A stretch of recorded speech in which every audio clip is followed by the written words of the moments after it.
एक लड़की को था ड्रेस डिजाइनिंग का शौक। अपनी माँ की मशीन से वो अपनी गुड़ियों को सजाती थी। लेकिन ये क्या हुआ, इसकी तो मशीन ही किसी ने चोरी कर ली। अब ये लड़की कंपटीशन में कैसे भाग लेगी। बट पता है, इसने हार नहीं मानी और सच्चे दिल से कोशिश की। और फिर कुछ ऐसा हुआ कि पूरी कायनात ने इसकी मदद की। देखना नहीं चाहोगे कैसे? तो चलो देखते हैं। एक सुंदर सा राज्य था। वहां एक प्यारी सी लड़की रहती थी, रूपाली। रूपाली बहुत ही प्यारी, मेहनती और दिल की बहुत अच्छी थी। वो हमेशा गांव वालों की मदद करती थी। लेकिन रूपाली बहुत गरीब थी। वो अकेली ही रहती थी और अपना ख्याल खुद ही रखती थी। रूपाली को ड्रेस डिजाइन करना बहुत पसंद था। उसके पास उसकी माँ की एक पुरानी स्विंग मशीन थी। उस मशीन से रूपाली बचपन से ही अपनी गुड़ियों के लिए सुंदर सुंदर ड्रेस बनाती थी। वो रंग बिरंगे कपड़ों से इतनी प्यारी ड्रेस बनाती थी कि गांव के बच्चे उन्हें देखकर हैरान रह जाते थे। गांव में एक और लड़की रहती थी जिसका नाम था तन्नू। तन्नू अमीर थी, लेकिन वो रूपाली से थोड़ा जलती थी क्योंकि रूपाली के पास बहुत अच्छा टैलेंट था। गांव की औरतों को उसके हाथ के बने कपड़े बहुत पसंद आते थे। एक दिन नगर के राजा ने एक बड़ा अनाउंसमेंट करवाया। राज्य में एक ड्रेस डिजाइनिंग कंपटीशन होगा। जो जीतेगा उसे बड़ा इनाम मिलेगा और रानी और राजकुमारी के लिए ड्रेसेस डिजाइन करने का मौका भी मिलेगा। ये सुनते ही रूपाली की आंखों में चमक आ गई। ये मेरा सपना है, उसने खुशी से कहा। बाकी लड़कियां पहले तो खुश हुईं, फिर उन्हें ध्यान आया कि अगर रूपाली ने कंपटीशन में भाग लिया तो वो कभी जीत नहीं पाएंगी। इसलिए सबने मिलकर एक चालाक प्लान बनाया। एक दिन जब रूपाली घर से बाहर थी, उन लड़कियों ने उसके स्विंग मशीन चुरा ली।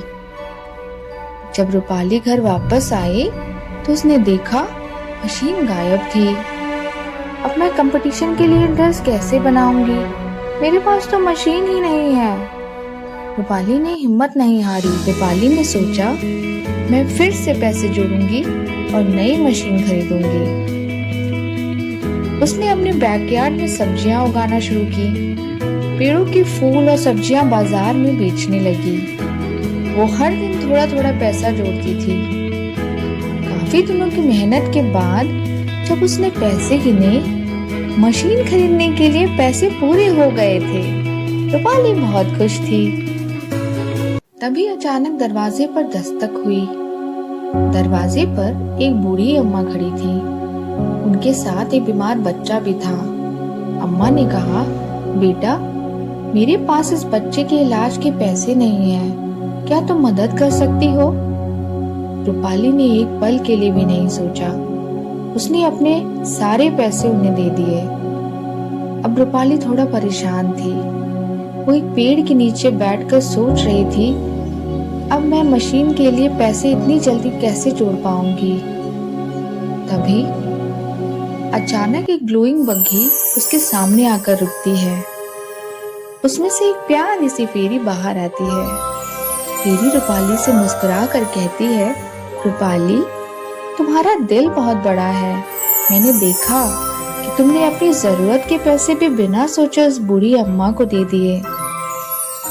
इसलिए मैं तुम्हारे लिए एक स्पेशल गिफ्ट लाई हूँ। फेरी ने एक गोल्डन स्विंग मशीन रूपाली को दी और कहा, यही चाहिए था ना तुम्हें? आपका बहुत बहुत शुक्रिया। तभी वहां घूम रहे पीकॉक्स भी सामने आए। उन्होंने कहा, रूपाली, हम तुम्हें अपने सुंदर फेदर्स देना चाहते हैं जिसे तुम अपनी ड्रेस में यूज कर सकती हो। फिर बटरफ्लाई फेरी आगे आई और बोली, मैं तुम्हें रंग बिरंगी बटरफ्लाई विंग्स के पैटर्न दूंगी। फिर फायरफ्लाई फेरी भी सामने आई और बोली, मैं तुम्हारी ड्रेस को चमकदार रोशनी से सजाऊंगी। रूपाली की मदद को फ्लावर फेरी भी आई और प्यार से बोली कि तुम मेरे फ्लावर्स को अपनी ड्रेस पे यूज कर सकती हो।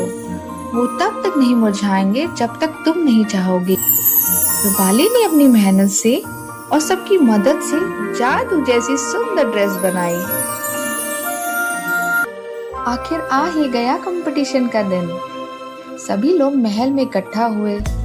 कंपटीशन स्टार्ट हो गया।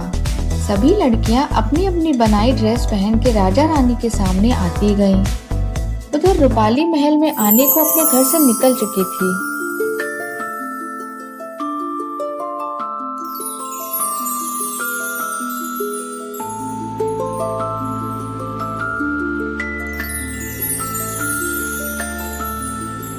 महल में कंपटीशन चल रहा था। तन्नू भी अपनी बनाई ड्रेस पहनकर आई।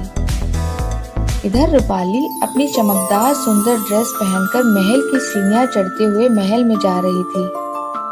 जैसे ही रूपाली महल के अंदर पहुंची, सब लोग उसे और उसकी ड्रेस को देखते ही रह गए।